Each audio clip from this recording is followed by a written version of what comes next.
이 세상에 많은 사람들은 살아가면서 누군가로부터 인정받는 것, 그것을 바라고 또 원하고 기뻐합니다. 저는 누구에게로부터 인정을 받는 것, 칭찬을 받는 것, 격려를 받는 것, 이것은 우리들이 갖고 있는 욕구 중에 하나라고 말씀드릴 수 있을 것입니다. 이처럼 칭찬을 받고자 하는 마음, 그 마음이 어찌 악하고 부정적인 마음이겠습니까? 이런 마음들은 우리 모두에게 있어서 참으로 우리를 기쁘게 하고 살아가는 데 동기를 심어주는 그러한 욕구라고 말씀드릴 수 있을 것입니다. 그럼에도 불구하고 이런 인정이 거부될 때, 인정받지 못할 때, 오히려 우리 한 일로 인해서 책망을 받을 때 우리는 마음이 심히 상하는 것을 경험할 때가 종종 있습니다. 심리학자였던 에브라함 에슬러가 얘기한 것 중에 이런 것이 있습니다. 우리 인간들은 갖고 있는 욕구가 5가지의 단계가 있는데 그 첫 번째 단계가 무엇이냐면 우리는 생존하려고 하는 그런 욕구가 있다는 것입니다. 태어나면서부터 우리 모든 사람, 아니 모든 이 생명이 있는 이런 존재들은 살고자 하는 이런 기본적인 본능이 있다는 것입니다. 그 다음에는 생존한 후에는 안전하게 살고자 하는 이런 욕구가 우리에게 있습니다. 그래서 불편하고 어려운 것보다 위험한 요소가 있는 것보다는 안전한 곳을 찾고 안전한 곳에 우리가 마음이 쏠려서 그곳으로 향하는 것이 우리들의 욕구라는 것입니다. 그 후에 안전한 곳에 있으면은 이제는 소속이 되고 사랑받기를 원하는 욕구들이 우리 인간들에게 있다는 것입니다. 이처럼 우리가 이와 4번째 단계 속에서 이렇게 사랑과 또 소속되면은 그 가운데서는 존중을 받고자 하는 이러한 욕구들이 우리에게 생긴다는 것입니다. 이게 바로 인정을 받고자 하는 욕구라는 것이죠. 그래서 생존하고 그 다음에 소속이 되고 사랑이 되고 존중이 된다면은 그 가운데서 우리는 기분 좋게 행복하게 인정을 받으며 살고자 하는 마음이 우리에게 있다는 것입니다. 그러면은 이렇게 인정받으면 그 다음에 무엇을 할 것이냐? 우리가 하고자 하는 것을 실현하는 욕구가 우리 인간들에게 있다는 것입니다. 인정을 왜 받겠습니까? 인정을 받는다는 것은 그 다음 단계로 우리가 뭔가 사람들에게 만들어주고 또는 행하고자 하는 이런 욕구들이 우리에게 있기 때문에 그렇습니다.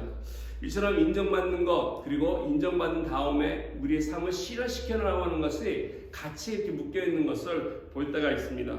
쉽게 얘기하면은 우리가 인정받을수록, 칭찬받을수록, 많은 사람들로부터 이런 욕구가 채워질수록 우리들의 삶에 더욱더 원하는 것을 이루고 수 있는 실현 가능성이 크다는 것입니다.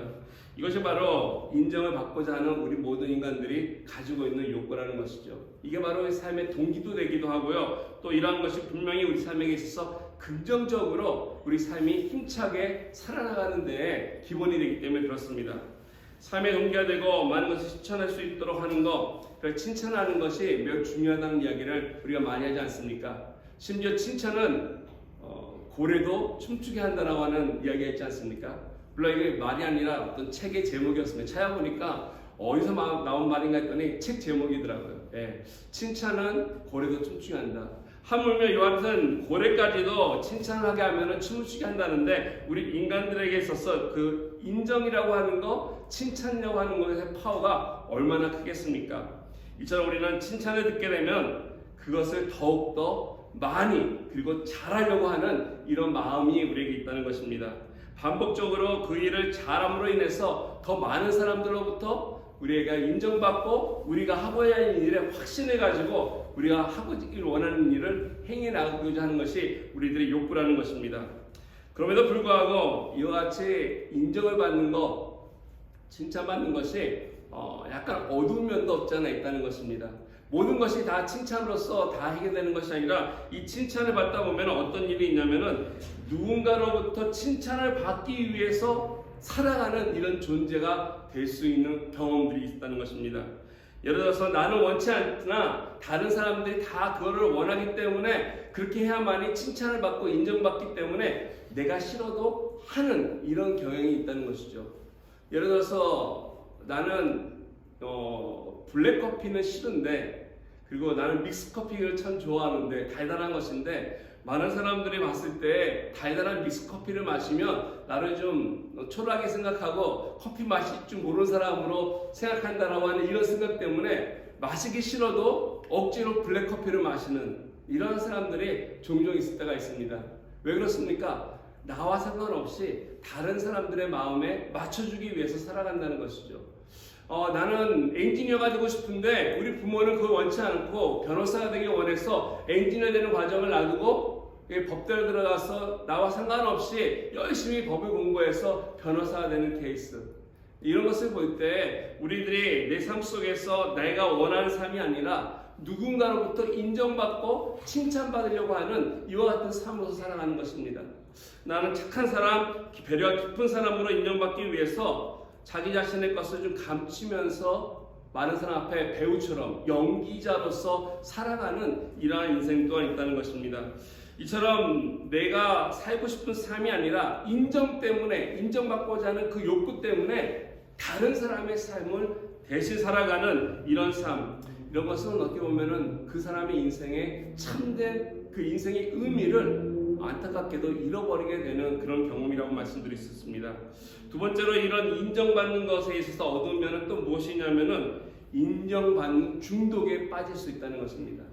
누구로부터 칭찬받지 못하면, 누구로부터 인정받지 못하면 불안해한다는 것이죠. 특히 이런 것은 연예인들이나 이런 또 야구 선수, 스타들이 주로 경험하는 증세일 것입니다. 나에 대한 인기가 떨어지면 어떻게 해야 되나? 이 인기를 계속 누리지 못하면 어떻게 할 것인가? 불안해하면서 그 인기에 못 미쳐서 열심히 그 인기를 유지하고자 알게 모르게 잘못된 행동들을, 잘못된 일들을 결단하고 하는 사람들이 간혹 있다는 것입니다.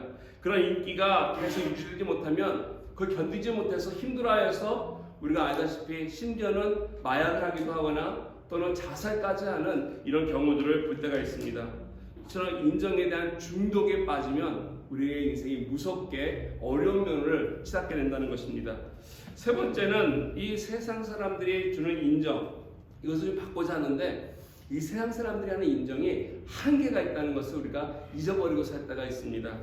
사람들은 우리에게 인정하지만 그 인정해주는 것, 세상 사람들이 우리 향해서 박쳐주는 것, 격려하고 환호하는 것이 영원하지 않는다는 것입니다. 불안합니다. 그리고 이러한 인정받는 것이 매우 주관적이라는 것입니다. 누구는 나를 칭찬해주고 격려해주고 인정해주나 그렇지 않은 사람이 또 있다라는 것입니다. 그래서 세상 사람들로부터 나 아닌 다른 사람으로부터 인정받고자 하는 이러한 마음이 이 세상으로부터는 불안하고 또 불안정하고 이걸로 인해서 우리의 삶이 그들에게 있어서 영원하지 못하다는 것을 알아야 한다는 것입니다.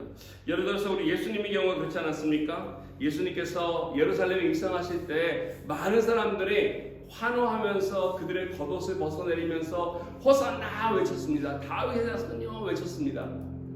이렇게 박수받고 환호받았던 예수님, 이렇게 많은 사람들이 이렇게 예수님을 향해서 격려했던 사람들이 일주일 지난 다음에 어떻게 됐습니까?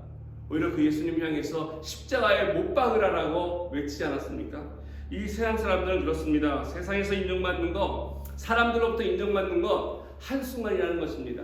나를 향해서 박수 막 쳤던 사람들이 조금 후에는 나를 향해서 야유를 하는 이런 것이 세상의 인정이라는 것이죠. 그렇기 때문에 우리가 바른 인생으로, 정말 건강한 인생으로 살아가려면 세상 사람들의 인정보다도 우리는 하나님으로부터 인정을 받아야 할 것입니다. 왜 그렇습니까? 하나님 한 분만이 우리의 창조자이시고 우리를 만드시고 우리를 아시는 분이시기 때문에 우리의 존재 이유가 되기 때문에 그로부터 우리가 칭찬받고 인정받을 때 우리가 자존감이 높아지는 것이고 바른 인생을 살아가는 것입니다. 어떻게 해야만이 우리가 이 세상 사람들이, 많은 사람들이 환호하는 세상 사람들의 인정에서 벗어나서 하나님께 인정을 받으며 살아갈 수 있는지에 대한 삶을 오늘 본문을 통해서 좀 함께 생각하며 살펴보기 원합니다. 주님께서 인정해주는 삶, 어떤 것이 있는지 오늘 본문에 자세하게 잘 소개되어 있습니다. 오늘 본문을 좀 이해하기 위해서는 그 배경을 좀 말씀드려야 할 텐데, 고린도에 있는 많은 교회 성도들이 이제 바울이 보낸 편지로 인해서 돌아선 사람들도 있고요. 지난주에 말씀드린 것처럼 아직도 이 바울을 탐탁지 않게 생각해서 반대하는 대역자들이 그 가운데 있었습니다.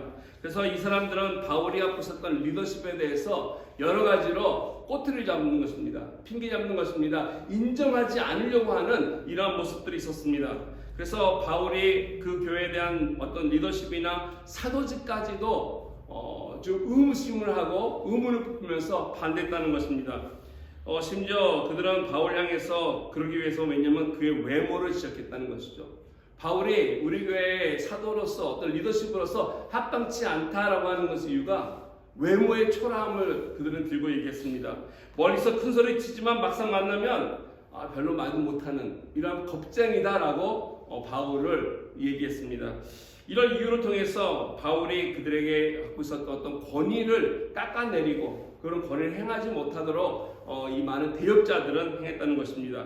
오히려 반대로 자기네들은 아직도 그곳에 머물면서 그 교인들과 함께 힘들게 그곳에서 사역을 하면서 참된 일꾼들이라고 하는 자기 자신들이 교인들로부터 지지받는 사역자라고 스스로를 높이고 그리고 스스로를 소개했습니다.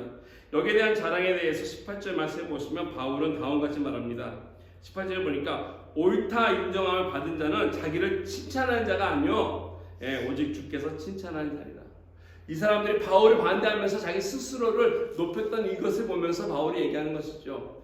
참된 인생의 평가자가 누구이냐? 자기 스스로가 될 수 없다는 것입니다. 나 스스로가 하고 있는 일을 내가 스스로 평가할 수 없고 우리들의 참된 인생의 평가자는 바로 주변 사람이 아닌 하나님 한 분이시다는 것을 바울은 밝혀주고 있습니다. 왜 그렇습니까? 그분이 우리의 인생을 만드시고 모든 것을 주관하시는 분임을 고백하는 믿음이 바울에게 있었기 때문에 그렇습니다. 주님께서 알아주시는 인생, 그가 알아주는 삶이야말로 진정으로 바른 삶이고 복된 삶이 되지 않겠습니까? 저 여러분들은 누구의 인정을 받기 위해서 오늘날 살아가고 있습니까? 우리 주변에 있는 사람들, 자녀에게 또는 부모에게, 이웃들에게, 여러 사람들에게 인정받고자 우리는 애쓰고 있는 이런 모습들이 간혹 보일 때가 많습니다. 사람들의 인정을 받기 위해서, 세상의 박수를 받기 위해서 열심을 다해서 수고하고 헌신하는, 또 희생하는 이런 사람들이 많다는 것입니다. 이렇게 된다면 우리들의 인생은 그런 가운데서 물론 기쁨도 없지 않아 있겠지만, 우리들의 만족도 있겠지만 정말로 피곤한 인생을 살아가는 것입니다. 피곤할 뿐 아니라 지치게 되고 쓰러지게 되는 것이죠. 그렇기 때문에 우리가 바른 인생을 살려면, 정말 건강한 인생을 살려면 하나님의 부르심을 향해서 하나님의 인정을 받도록 우리가 살아가며 그 인정을 누릴 줄 아는 이러한 인생이 될 때 진정한 하나님이 우리 향해서 기뻐하시고 그 삶 속에 좋은 열매들을 맺어나갈 것입니다. 어떻게 해야만이 우리가 이와 주님께서 인정해 주시는 이런 삶을 살 수 있겠습니까? 오늘 본문에 보니까 첫 번째는 우리가 인정받기 위해서 내면적 가치를 좀 가꿔야 할 필요가 있습니다. 우리 안을 들여다봐야 한다는 것입니다. 우리 내면의 아름다움을 잘 가꿔야만이 우리 주님께서 그걸 알아보시고 우리를 인정해 주신다는 것이죠. 오늘 7절 말씀 보시면 바울은 이렇게 얘기합니다. 너희는 외모만 보는도다. 만일 사람이 자기가 그리스도에게 속한 줄을 믿을진데 자기가 그리스도에게 속한 것 같이 우리도 그러한 줄을 자기 속으로 다시 생각할 것이다. 여기 보니까 바울은 외모만 본다라고 하는 말을 이해하고 있습니다. 무슨 말입니까? 겉모양만 본다는 거죠. 사람들은요. 세상 사람들은 겉모양을 보기 때문에 깊이 판단하지 못하고 보지 못하고 속단한다는 것입니다. 이렇게 한다는 것은 그들이 갖고 있는 얄팍한 지식이고 그릇된 행동이라는 것이고요. 또한 자기 자신이 예수께 속한다고 믿고 있으면 그러면서도 뭐라 하냐면 바울을 갖고 있는 그 동행들은 그렇지 아니하다 이렇게 얘기한다는 것입니다. 이 사람들은 외모만 볼 줄 알고 그리고 편가르기 하는 사람들이라는 것을 바울은 얘기하고 있습니다. 만약에 이 대적하는 사람들이 예수께 속한 사람이라면 우리도 그렇다는 것입니다. 우리도 그래야 한다는 것이 마땅합니다. 그들이 크리스찬이면 우리도 크리스찬으로서 그들 안에 계신 그리스도가 우리에게도 있어야 한다는 것을 바울은 밝혀주고 있다는 것입니다. 그래서 바울은 여기서 우리가 갖고 있는 참된 가치가 외모에 있지 않다는 것을 분명히 밝혀주고 있습니다. 우리 외모가 아니라 어디에 있냐면 내 안에 무엇이 있느냐, 내 안에 그리스도가 있을 때 그 사람의 삶이 참된 가치가 있음을 밝혀주고 있습니다. 우리가 왜 존귀합니까? 우리가 왜 귀한 사람들입니까? 우리들의 외모가 잘나서가 아니라 내 안에, 우리 안에 있는 예수 그리스도가 보배이고 존귀한 자이기 때문에 더불어서 우리가 하나님 앞에 존귀한 인생이 된다는 사실입니다. 이처럼 우리가 주를 만나는 순간에 우리들의 삶이 이 진흙 같은 이러한 인생이지만 그 안에 보물을 갖고 있었기 때문에 우리가 하나님 앞에 존귀한 자로 사랑받고 하나님께 기쁨을 드릴 수 있는 이런 인생으로 살아갈 수 있다는 것입니다. 마틴 루터가 이런 이야기를 늘 평소에 했다고 합니다. 우리가 존귀하기 때문에, 우리가 귀하기 때문에 하나님이 우리를 사랑한 것이 아니다라는 것입니다. 우리가 뭔가 잘났기 때문에, 멋있기 때문에, 외모가 훌륭하기 때문에, 많은 재능과 달란트가 있기 때문에 하나님이 나를 택하시고 사랑하는 것이 아니라 예수 그리스도가 내 안에 있기 때문에, 그 그리스도의 사랑 때문에 하나님이 나를 주목하시고 사랑하시고 인정하신다는 것입니다. 이런 면에서 우리 하나님은 외모에 대해서는 관심이 별로 없으신 것 같습니다. 외적으로 잘났느니 또는 못났느냐 하는 것이 중요한 것이 아니라 내 인생 삶 속에 무엇이 있느냐, 누구가 있느냐가 중요하다는 것입니다. 여기에 하나님은 관심을 갖고 계시고 바라보신다는 것이죠. 우리 크리스찬 전승에 가면, 기독교 전승에 가면은 바울에 대해서 이렇게 기록해 놓은 것이 성경에 별로 많이 없으나 그 다른 책들에 많이 있습니다. 그 외모에 대해서 이렇게 얘기할 때 뭐 이렇게 훌륭한 외모는 아니었다고 전승이 됩니다. 특히 이세경이 기록된 이제 가경이라는 것들이 있습니다. 우리 외경이 있고 가경이 있지 않습니까? 가경에 보면은 바울 행전과 페클라라고 하는 책이 있는데 그 책을 읽다 보면은 그 책에 이 페클라라고 하는 여인에 대해서 이야기를 하면서 바울과의 만남에 대한 것을 이야기합니다. 이 페클라는 약혼녀가 있는 이런 사람이었는데 바울이 하는 집회에 참석했다가 예수 그리스도를 영접하게 되었고 만나게 되었습니다. 그 후에 바울의 제자가 되어서 정말로 열심히 복음을 전하고 바울을 섬기는 일에 열심히 했습니다. 그러다 보니까 이 집안 식구들이 많이 반대를 하고 어려운 고비를 겪다가 결국 이 여자는 이제 화형에 처하게 되는 이런 일이 경험하게 되는데, 화형에 처하는 그 가운데서도 기적적으로 살아났다고 하는 이런 스토리가 그 책에 기록이 되어 있습니다.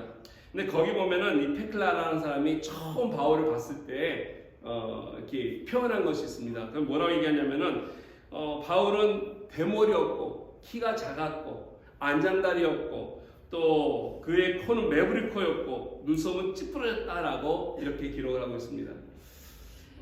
물론 가경이기 때문에 이걸 100% 믿을 수는 없습니다. 신뢰성이 없는 것이고 누가 쓴 건지 모르겠지만은 그럼에도 불구하고 많은 사람들이 이런 여러 군데서 바울에 대해서는 이렇게 외모는 훌륭하다고 지적하지 않고 있습니다. 외모가 참 못생기고 초라해 보이는 모습으로 나왔는데 그게 바울의 전부이겠습니까? 그렇지 않다는 것이죠. 외모는 초라했을지 모르지만은 많은 사람들이 봤을 때 볼품없는 그런 사람처럼 보일지 모르겠지만 바울 안에 있는 것이 더욱더 중요하다는 것입니다. 바울 10년 가운데 이런 반대하는 사람들, 바울을 향해서 또 이렇게 여러 가지 이야기했던 사람들이 가지지 못한 것, 그 안에 있는 것이 뭐냐면 바울이 갖고 있는 아름다운 가치가 있는데 그것이 바로 예수 그리스도라는 것입니다. 오늘 보면 8절에 보면은 그것을 우리가 확신할 수 있습니다. 8절에 보니까 바울이 이렇게 얘기합니다. 주께서 주신 권세는 너희를 무너뜨리려고 하는 것이 아니요 세우려고 하신 것이니 내가 이에 대하여 지나치게 자랑하여도 부끄럽지 아니하겠다. 바울이 바울되게끔 한 것, 바울이 이 세상 가운데서 사역을 하면서 자랑스러워했던 것 오늘 말씀하고 있습니다. 내가 자랑을 아무리 해도 끊임없이 할 수 있는 자랑거리 하나 있는데 그것은 무엇이냐면 바로 주님께서 주신 권세로, 그 권위로 사람을 세우려고 했다라는 것입니다. 지금 고린도 교회 사람들 향해서 얘기하면서 하는 말이 이것입니다.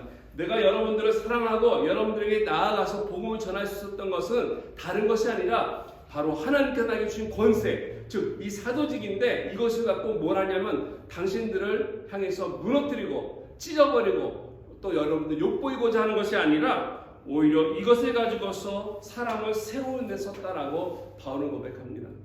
그의 외모는 초라하고 볼품없을지 모르지만 그 안에 작은 거인이 있는데 이것이 바로 하나님으로부터 받은 그 권위를 가지고, 권세를 가지고 사람을 세우는 데에 바울은 주력했다는 것입니다. 바울은 누굴 만나든지 간에 그 사람이 예수를 통해서 복받기를 원했습니다. 영생을 얻기 원했습니다. 그가 열심히 수고했던 그 수고의 결과가 바로 이 고린도 교회라는 것입니다. 너희들이다라고 바울은 얘기하고 있습니다. 오늘도 똑같을 것입니다. 이게 뭐 바울에게만 적용이 되겠습니까? 아무리 우리가 겉모양을 잘 꾸미고 잘난 척 하더라도 내 안에 예수 그리스도가 없다면 그 인생은 아무런 의미가 없을 것입니다. 그것은 하나님께 감동 주지 못합니다. 오히려 내 외모가 좀 부족하고 나에게 좀 모자란 것이 있다 할지라도 내 안에 참된 예수 그리스도가 있다면 그 사람으로 해서 하나님께 감동드릴 수 있는 인생을 살아갈 수 있습니다. 아멘. 좋은 예가 사무엘상 16장에 보면은 여기에 대해서 하나님께서 우리를 바라보시는 관심에 대한 것이 잘 기록되어 있습니다. 사무엘상 16장에 보면은 이 다윗을 이렇게 왕으로 세우는 이런 케이스가 나오고 있지 않습니까? 손자 사무엘이 하나님의 명령을 받고 이새의 집까지 갔습니다. 이새의 집에 가서 이스라엘의 왕을 찾고자 왔는데 이새가 자기의 모든 아들들을 다 불렀습니다. 한 명을 제외하고 막내인 다윗은 양을 치고 있었고 양은 누군가 지켜야 되니까. 그리고 나머지 7 아들이 다 섰습니다. 그리고 사무엘이 한 명씩 한 명씩 마치 면접을 하듯이 인터뷰하듯이 지나쳤을 때 하나님께서 사무엘에게 하신 말씀이 뭐냐면 용모나 키를 보지 말라는 것입니다. 외모를 보지 말라는 것입니다. 나 여호와는 중심을 본다라고 말씀하시면서 한 명 한 명 당연히 왕과 같은 훌륭한 자질이 있고 또 외모가 출중했음에도 불구하고 그 이새의 첫 번째, 두 번째, 세 번째 아들, 네 번째, 마지막까지 다 지났다는 것입니다. 그런 다음에 하신 말씀이 무엇입니까? 마지막 거기에 없는 다윗을 막내를 불러오라고 하였습니다.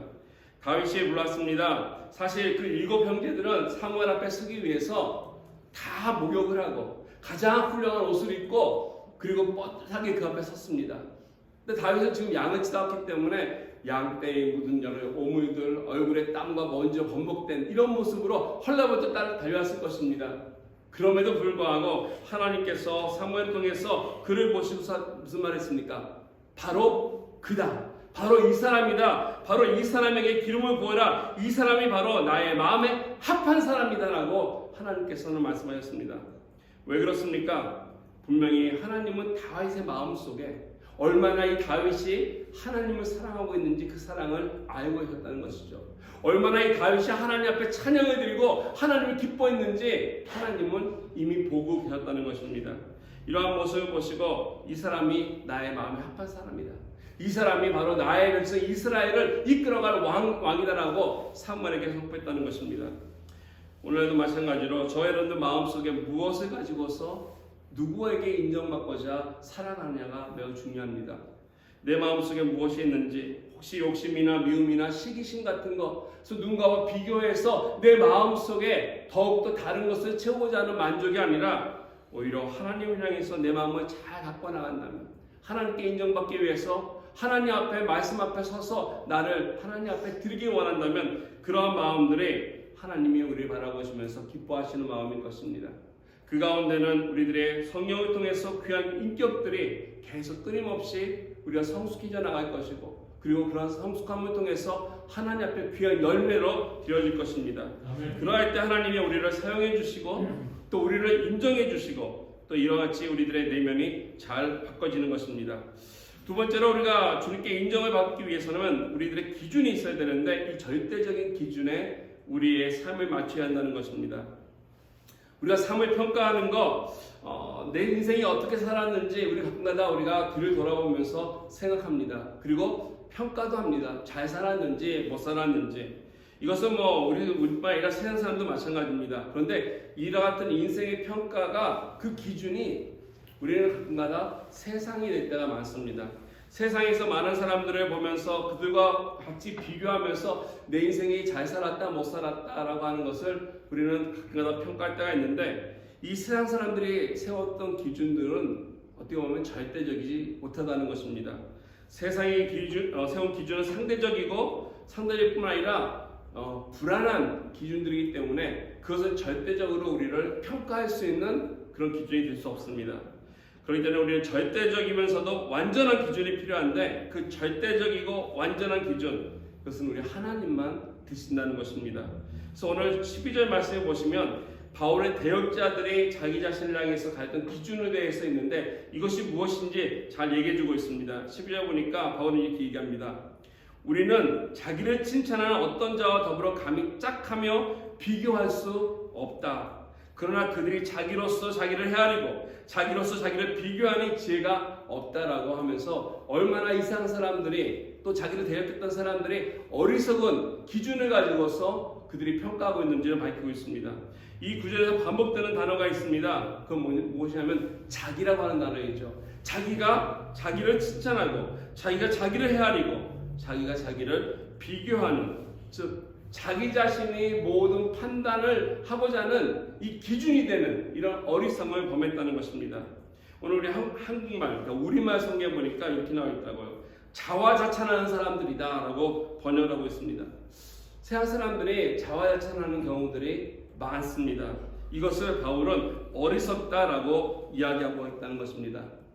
학생이 학교에서 시험을 봤으면 그 시험을 채점하는 것이 누가 해야 되겠습니까? 그 학생이 스스로 하면 그 채점이 맞겠습니까? 시험 문제를 제출한 선생님이 채점을 할 때 정말로 객관적으로 그 채점이 바른 채점이 될 것입니다. 학생이 자기에게 채점을 해서 A 학점을 준다면 그 학생의 성적을 누가 믿으며 그것이 맞다고 얘기하겠습니까? 세상 사람들은 자기가 기준이 되어서 자기 딴에 좋아하는 것을 이루어졌을 때 나 잘했어, 나 훌륭해 라고 스스로가 기뻐하고 또 스스로가 비교하면서 평가한다는 것입니다. 그런데 하나님께서는 그러한 열매들을 결코 기뻐하지 않으신다는 것이죠. 반면에 13절 말씀에 보시면 사도 바울이 기준을 삼았던 자기 삶 속에서 사역을 하면서 기준을 삼았던 것이 잘 나와 있습니다. 13절 말씀에 보니까 그러나 얘기하면서 우리는 분수 이상의 자랑을 하지 않고 오직 하나님이 우리에게 나눠주신 그 범위 한계를 따라 하노니 곧 너희에게까지 이른 것이다. 사도 바울이 자기가 지금까지 살아오면서 그의 삶과 사역을 통해서 갖고 있었던 기준이 있다는 것입니다. 오늘 이렇게 표현이 하나 있는데 여기 말씀 보니까 하나님이 나눠주신 범위의 한계라는 말이 있습니다. 여기 이 말은 뭐냐면 내 마음대로 사역을 한 것이 아니라 내가 원하는 대로 모든 것을 행한 것이 아니라 하나님이 정해주신 범위와 한계 안에서 복음을 전하고 교회를 개척하고 이곳저곳을 다니며 하나님의 뜻을 이뤘다는 것입니다. 하나님이 가라 하면 가고 멈추라 하면 멈췄다는 것을 밝히고 있습니다. 사도 바울의 사역 전체를 보면 그랬습니다. 그가 원해서 간 것이 아니라 하나님의 인도하심을 받아서 즉 주님께서 중심이 되어서 그의 삶의 기준이 됐기 때문에 그가 살아갔던 모든 삶의 방향이 거기에 맞춰져 있었습니다. 오늘 말씀 속에 보면은 범위라고 하는 단어가 있는데 참 재미있습니다. 이 범위가 찾다 보니까 이 범위가 헬라어 말로 캐논이라고 하는 단어가 나와 있습니다. 캐논. 캐논이 우리 영어에 마찬가지로 캐논이라고 하는 말인데 이걸 우리 한국말로 하면 정경이라고도 얘기하죠. 그래서 성경을 캐논이라고 부릅니다. 성경 캐논이라고 부르고 있는데 이것은 뭘 얘기하면 성경이 모든 것의 어떤 스탠다드, 어떤 룰이 되고 측정하는 기준이 되는 이런 도구라는 것입니다. 그래서 성경을 부를 때 우리는 캐논이라고 부릅니다. 그래서 이 성경이 모든 것의 기준이 되고 절대적인 기준이 돼서 모든 것을 판단할 때 사용되는 도구가 바로 성경이라는 것입니다. 우리가 성경을 얘기할 때 쓰는 우리 한국말로 두 가지의 단어가 있어요. 성서라는 말이 있지 않습니까? 성서라는 말이 있고 성경이라고 하는 말이 있는데 성서라고 할 때는 뭐를 강조하는 것이냐면은 이 성경에 기록된 말씀을 강조하는 것입니다. 이게 하나님께서 우리에게 주신 기록된 말씀이다. 쓰여진 말씀이라는 것을 강조하는 것이기 때문에 스크립처라고, 엑스크립토라라고 얘기하죠. 기록된 것이다. 근데 성경이라고 해서 경자를 붙일 때는요, 권위를 나타내는 것입니다. 그래서 이것이 모든 것을 다 판단하고 이 모든 것을 평가할 수 있는 절대적인 권위를 가지고 있는 기준이다라고 하는 것을 얘기할 때 성경입니다. 그래서 경자를 붙이는 것입니다. 그래서 오늘 본문에 보면은 사도 바울이 얘기하죠. 이 범위라고 하는 사실이 절대적인 기준이 돼서 자기 삶을 평가하고 있다는 것입니다. 정리한다면 이런 것입니다.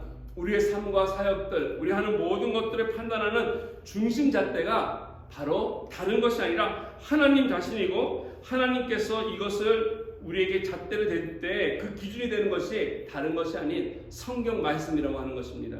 그래서 우리가 하나님 앞에 인정받는 거, 하나님 앞에 바르게 살아가는 거, 하나님께서 주시고자 하는 것을 온전히 행할 때는 우리에게 반응을 제시해 주시는 성경이 유일한 기준이라는 것을 우리는 깨달아야 할 것입니다.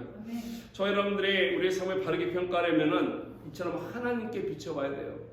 다른 사람을 비춰봐서 비교하면서 우리가 잘했는지 잘못했는지 평가받는 것이 아니라 말씀 속에서 나를 비춰보면서 내가 바르게 하고 있는지 그릇되고 있는지를 평가해야 한다는 것입니다. 만약에 이와 같은 절대적인 기준을 우리가 외면한 채 다른 사람들에게 내가 어떻게 살았어 또는 우리가 어떻게 살고 있는지를 보면서 평가한다면은 그건 절대적인 기준이 될 수 없을 것입니다. 오히려 그런 기준으로 인해서 우리들이 불안해하고 불안전함으로 인해서 잘못된 또 위험한 결과들을 초래할 수 있을 것입니다. 그럼에도 불구하고 많은 사람들은 세상 살아가면서 성경을 이렇게 외면합니다.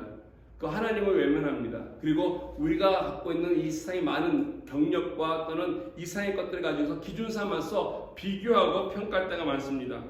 세상의 영광을 성공이라고 착각을 하고 때에 따라서 세상이 설정해 놓은 것을 따라가는 그러한 삶을 우리가 살기 때문에 그러다 보니까 무리해서 우리에게 아픔도 있고 어려움도 가져오고 고난도 경험하는 것이 아닌가 생각이 됩니다. 이 세상에서 세워놓은 기준들이 무엇이겠습니까? 제일 쉽게 얘기하면 외모가 아니겠습니까? 젊은 사람들 결혼 상대에 찾으면서 나 외모 안 봐, 나 외모 안 보고 선택할 거야. 그러면서도 가만히 보면은 가장 큰 영향을 끼치는 거, 많은 퍼센트 끼치는 거 보면 외모인 것임을 우리가 알 수가 있습니다. 이처럼 외모라는 거, 또 인정이라고 하는 거, 물질이라고 하는 것들, 이런 것들이 우리들로 하여금 어떤 기준들이 되어서 우리가 살아가면서 사람들을 평가하기도 하고 비교하기도 하고 우리가 판단하기도 할 때가 많다는 것입니다. 세상의 기준을 우리가 벗어나지 못하면 우리 또한 그러한 어리석음에 빠져서 같은 인생을 살아간다는 것입니다.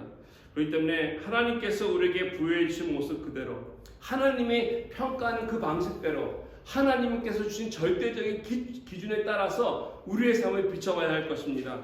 하나님이 우리 향해서 예쁘다 하면 예쁜 것이고요, 잘했다 하면은 정말 우리가 인생 멋지게 산 것입니다. 우리가 세상의 욕구에 따라서 사는 것이 아니라 하나님의 잣대에 따라서, 세상 사람들이 어떻게 얘기하는지 상관없이 하나님께서 인정해 주시는 이런 바른 삶을 살 때 저와 여러분들의 삶이 방향이 바르고 열매도 바른 열매들을 맺어갈 수 있을 것입니다. 아멘. 이처럼 세상의 어떤 인정이 아니라, 세상의 박수소리가 아니라 하나님 앞에 서서 하나님 앞에 인정받기 위해서 우리들의 내면을 갖고, 더 나아가서 두 번째로 이 세상의 기준 따라 살아가는 것이 아니라 하나님께서 정해 주신 말씀의 기준 따라서 우리가 그 가운데 쓰고자 노력하고 살아갈 때 우리들이 하나님부터 인정받는 복된 삶이 될 것입니다. 마지막 세 번째로 주님께 인정받기 위해서는 우리의 사역에 집중해야 한다는 사실입니다. 우리 다 아시겠지만 하나님께서는 우리를 불러주셨습니다. 우리를 불러주신 그 부르심이 참으로 다양합니다. 다 똑같은 일을 하라고 우리를 부르시지 않으셨습니다. 우리의 부름 다 경우가 다르고요, 우리들의 모습이 다릅니다. 정말 하나님 앞에서 내 인생이 인정받기 위해서 하나님이 나에게 맡겨주신, 할당해 주신 그 일을 내가 잘 감당해야 할 것입니다. 그러기 위해서는 나에게 주신 그 일에 집중할 필요가 있습니다. 나에게 주신 이 일이 있는데 여기에 집중하지 못하고 좌우를 보면서 다른 사람과 비교할 때가 너무나 많습니다. 왜 저 사람은 저렇게 하지? 저게 더 예뻐 보이고 좋아 보이는데 하면서 비교하면서 나의 것을 자꾸 내려놓고 다른 사람과 같아지려고 하는, 비교하려고 하는 이러한 모습들이 우리에게 있는데, 이것은 무모한 일이고 그건 잘못된 일이라는 것입니다. 오늘 본문 15절 말씀을 보면 사도 바울이 사역에 임한 자세에 대해서 그는 이렇게 얘기하고 있습니다. 우리는 남의 수고를 가지고 분수 이상의 자랑을 하는 것이 아니라 오직 너희의 믿음이 자랄수록 우리의 규범을 따라 너희 가운데서 더욱 풍성해지기를 바란다라고 얘기하고 있습니다. 오늘 말씀 여기 이 구절을 보니까 우리의 규범을 따라 하겠다라고 바울은 이야기하고 있는데, 이것이 바로 나에게 맡겨진 할당된 영역에서, 나에게 주어진 것 안에서 그가 행했다라는 것을 고백하고 있습니다. 우리가 성경 쭉 보면 사도행전에 쭉 있다 보면은 그 바울이 했던 많은 사역들이 나옵니다. 그리고 그가 쓴 서신들을 보면 그가 이뤄낸 많은 교회들에 대한 것들, 사역에 대한 것이 있는데, 그 어떤 것 하나도 바울은 도가 지나친 것이 없다는 것입니다.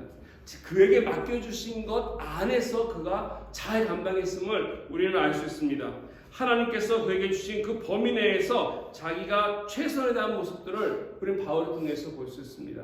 그가 이것을 고백하는 것입니다. 나에게 맡겨주신 범위 안에서 내가 열심히 했습니다. 남의 것을 내가 갖고자 하지도 않았고 가고자 하지도 않았고 또 탐하지도 않았습니다를 고백한다는 것입니다. 예를 들어서 갈라디아서 2장 8절과 9절을 보면 거기는 이렇게 하나님께서 말씀하셨습니다. 하나님이 베드로와 또 다른 야고보와 이런 사람들을 언급하면서 그 사람들은 바로 할례자로서 사도를 세웠다. 즉 유대인들을 향해서 사도로 그들을 세웠다라고 밝히 말씀하시면서 바울을 이방인들을 위한 사도로 삼으셔서 바울을 이방인들에게 또 그들은 예루살렘에게 그래서 할례자들을 향하게 했다라고 밝히는 말씀이 있습니다. 베드로를 통해서 하나님께서 예루살렘 중심으로 그 땅 가운데 있는 유대인들에게 복음을 증거하고 교회가 든든히 세워지게 하기 원했습니다. 근데 바울은 다르다는 것입니다. 그가 예루살렘에 올라가서 그들과 함께 경쟁한 것이 아니라 바울은 본인에게 할당된 것이 분명한 이방인이라는 것을 알고 이방 선교에 그가 집중했습니다. 로마서 15장 20절 말씀에 보면은 그냥 이런 고백도 하지 않습니까? 내가 남이 터 위에 건축하지 않겠다. 누군가 먼저 그곳에 들어가서 사역을 하고 있고 복음을 잘 전하고 있는데 내가 그곳에 가서 회방을 놓거나 그것을 무너뜨리려고 하지 않았다라는 것을 이야기하는 것입니다. 이중적으로 일을 하지 않았다는 것이죠. 자기에게 불러주신 곳, 하나님께서 보내주신 곳, 그곳에서 최선을 다해서 그가 섬겼음을 이야기하고 있습니다. 이것을 보면 사도 바울은 자기의 부름이 무엇인지 잘 알고 있었습니다. 어디까지 자기가 가야 하는지도 알고 있었고요. 무엇을 해야 하는지 바로 잘 알고 그 일을 시작했다는 것입니다. 하다 보니까 넓어진 것이 아니라 알고 그가 일을 시작했습니다. 그렇기 때문에 처음부터 다른 사도들과 경쟁하지 않았다는 것이죠. 경쟁도 하지 않고 또 비교도 하지 않았고 자기에게 주어진 그 사명에 집중할 수 있었던 이유가 바로 여기 있습니다. 그래서 오늘 본문을 다시 보시면 이런 얘기하지 않습니까? 남의 수고를 가지고 분수 이상의 자랑을 하지 않는다. 즉 다른 사람의 영역에 내가 들어가지 않는다는 것입니다. 다른 사람이 이미 잘하고 있는 것에 가서 그것을 내가 은근슬쩍 가져가서 내 자랑이라고 이야기하지 않는다는 것을 바울은 얘기하고 있습니다. 그들이 잘하고 열심히 했으면 그 상은 그들이 받아야 한다는 것입니다. 그래서 바울은 그럼 무엇에 관심이 있느냐? 가는 곳마다 열심히 복음을 전하는데 무엇이 그에 관심이 있냐? 오늘 말하는 것입니다. 내가 복음으로 전도한 너희들이다. 고린도 교인들을 향해서 이야기하고 있습니다. 너희들이 더욱더 믿음 안에서 풍성하게 되는 것, 이게 내가 바라는 것이다. 내가 지금까지 사랑하고 희생하고 수고해서 말씀을 통해서 그리스도의 사랑으로 너희들을 세웠으니 이제 이것이 더욱더 풍성한 삶이 되길 바라는 간절한 마음이 그에게 있다는 것을 얘기합니다. 더 나아가서 16절 말씀을 보게 되면은 이 지역이 너희의 지역이 나로부터 간 이 지역이 더욱더 넓어져서 더욱더 많은 사람들에게 복음을 전하는 것이 바울의 관심이라고 하는 사실을 밝히고 있습니다. 이런 의미에서 사도 바울은 다른 사람과 불필요한 경쟁하지 않았습니다. 다른 사람의 사역과 비교하지도 않았습니다. 자기에게 주신 그 사역, 할당된 그것에 집중하였고 이것을 가서 최선을 다했던 것은 그래서 하나님으로부터 인정을 받을 수 있었던 이런 사역자였다는 것입니다. 세상 사람들은요 경쟁하기 좋아합니다. 비교 많이 하지 않습니까? 그래서 우리가 작은 교회라고 하는 이유가 왜 그렇습니까? 비교하기 때문에 큰 교회, 작은 교회. 우리는 눈에 보이는 것을 가지고 평가할 때가 많다는 것입니다. 내가 예수 믿고 하나님 믿고 살아가면서도 아직도 이 세상의 잣대를 가지고서 내가 하고 있는 일에 최선을 다하지 못하고 세상의 것을 가지고서 자꾸 이 의식 속에서 우리가 살아갈 때가 너무나 많습니다. 그러나 하나님 나라는 그렇지 않습니다. 하나님 나라는 이 세상의 경쟁심이나 시기심이나 비교의식이 있는 것이 아니라 각자에게 주어진 맡겨진 사역에 충실할 때 이것이 바로 하나님 나라를 이루고 그것을 하나님께서 칭찬해 주시는 것입니다. 아멘. 예수님께서 말씀하신 달란트 비유를 보면 한 달란트, 두 달란트 받은 사람들을 놓고서 그들을 비교하지 않았습니다. 왜 너는 한 달란트냐, 넌 두 달란트냐 하지 않았습니다. 오히려 그들이 받고 있는 것을 가지고서 최선을 다해서 얼마나 했는지에 대한 책임을 물으셨다는 것입니다. 저희 여러분들에게 분명히 맡겨주신 사명들이 있습니다. 할당된 영역들이 있습니다. 나에게 맡겨진 것 거기에 최선을 다해야 할 것입니다. 그때 하나님께서 우리를 인정해 주시고 우리를 기뻐해 주시는 이러한 삶이 될 것입니다. 우리 마음속에 알게 모르게 누군가로 비교하고 싶은 마음이 꿀떡꿀떡 일어날 때가 있고 조금 더 많이 가졌으면 하는 마음도 있지만 하나님 앞에는 별 의미가 없다는 것입니다. 하나님 앞에는 더욱더 우리 개개인이 귀한 존재라는 사실을 깨닫고 나에게 맡겨진 것 최선을 다하며 살아갈 때 하나님으로부터 영광 돌릴 수 있고 기쁨 되고 인정받는 삶입니다. 여러분들 가운데서 엉겅퀴라는 꽃을 아실 것입니다. 이 엉겅퀴라는 꽃, 그 누구도 이 꽃을 이렇게 꺾어가지고 이렇게 화분에 꽃병에다 놓고 보관하는 사람 없을 것입니다. 엉겅퀴는 못생겼어요. 이 꽃은 못생겼고요, 가시도 있고요, 그리고 이렇게 화려하지도 않습니다. 그런데 이렇게 예쁘지도 않고 이렇게 우아하지도 않은 이런 꽃이 스코틀랜드의 국화라는 사실을 여러분 알고 계십니까? 스코틀랜드의 국화가 된 이야기가 있습니다. 그 이야기는 뭐냐면은 바로 13세기에 이 스코틀랜드라고 하는 나라에 덴마크가 공격해 왔습니다. 그 당시만 해도 덴마크는 바이킹 국들이기 때문에 이 바이킹들이 스코틀랜드 점령해 와가지고 공격할 때 이 스코틀랜드 사람들이 두려워서 성 안에 들어와서 문을 잠그고 있었습니다. 며칠 동안 싸워도 이 성이 무너지지 않자 이 덴마크 군인들이 이 성을 점령하기 위해서 밤에 몰래 이 성곽을 돌면서 넘으려고 했다는 것입니다. 그래서 조용히 성곽을 돌기 위해서 이 덴마크 군인들이 신발을 벗고 맨발로 이 성곽을 돌고 성곽을 건너뛰었는데 그 뒤편에 있었던 것이 뭐냐면 바로 이 엉겅퀴가 많았다는 거죠. 이 가시가 있는 엉겅퀴가 있었는데 이 군인들이 뛰어넘으면서 밤에 안 보이다 보니까 그 발에 다 그냥 가시켜서 비명소리를 지르고 아프고 하다 보니까 그걸로 인해서 스코틀랜드 군인들이 뛰어서 그날 전쟁을 해서 이겼다는 것이죠. 그래서 물리치기 때문에 바로 이 스코틀랜드에서는 이 이거를 국화로 삼아서 그들의 모든 그 나라의 이 심볼에 다 집어넣습니다. 우리가 보기에는 초라하고 아무것도 없는 이런 꽃이지만 있는 곳에서 귀하게 쓰였을 때 이 꽃을 인정하고 그리고 이 꽃을 귀하게 여기는 이 스코틀랜드 국가의 뜻이 저와 여러분도 마찬가지라는 거죠. 한 송이 들꽃도 사람들로 하여금 이렇게 귀한 대접을 받는데 저와 여러분들 하나님의 형상으로 만들어주신 우리들의 인생이 이 세상 것들 가운데 비교가 되겠습니까? 그 어떤 것과 비교될 수 없는 인생이고 소중한 것입니다. 나에게 맡겨진 사역 더욱더 소중한 것일 것입니다. 누구와 비교할 수 없는 것이기 때문에 세상 사람들로부터 박수를 받고 환호받는 것보다 하나님께서 인정해 주는 것을 향해서 달려갈 때 최선을 다해서 나에게 맡겨주신 것을 행할 때 그 안에서 성공한 인생이 될 것입니다. 한 번을 살아도 바르게 사는 인생, 그래서 하나님께서 기뻐하시는 인생이 되기를 주님의 이름으로 축원드리겠습니다. 우리 이제 같이 기도하기 원합니다. 하나님, 내 삶 속에서 지금까지 살아오면서 세상 사람들의 박수와 또 환호와 인정을 우리가 갈망했다면 이제는 이것을 내려놓고 하나님, 이제 하나님이 나의 인생의 평가자이십니다. 하나님이 나의 주님이십니다. 더 이상 세상을 따르지 아니하고 주님 앞에 주님의 마음을 깨닫고 주님의 눈길이 있는 곳에 나의 눈길을 향하게 하시면서 주님의 마음 있는 곳에 나의 마음을 함께해서 주님을 기쁘게 하는, 그래서 주님 앞에 평가받을 수 있는, 인정받을 수 있는 종 되게 하여 주십시오.